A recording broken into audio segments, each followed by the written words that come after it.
All right, we now shift focus to the Korean Peninsula, where tensions are on the rise yet again. North Korea says it will deploy new military hardware along the military demarcation line that separates it from the south. And this after Seoul partially pulled back from a 2018 agreement designed to ease tensions along the border between the two nations. Now, Seoul has vowed to increase its intelligence and its surveillance along the demilitarized zone, or DMZ.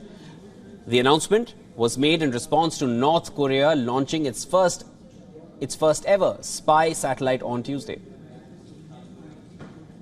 Now, the reactive move by Seoul represents a partial retreat from the inter-Korean military agreement signed in 2018. The agreement was part of efforts with the US to contain the threat of another war on the Korean Peninsula and broaden the buffer zone between the two Koreas. The text of the agreement declares that there will be no more war on the Korean Peninsula, and thus a new era of peace has begun. But any goodwill generated by the agreement has evaporated in recent years. North Korean leader Kim Jong-un has since ramped up his country's ballistic missile program, pledging to give Pyongyang a nuclear deterrent. In response to the North Korean build-up, the US and South Korea, along with Japan, have stepped up their military cooperation via exercises and deployments that Pyongyang sees as a threat.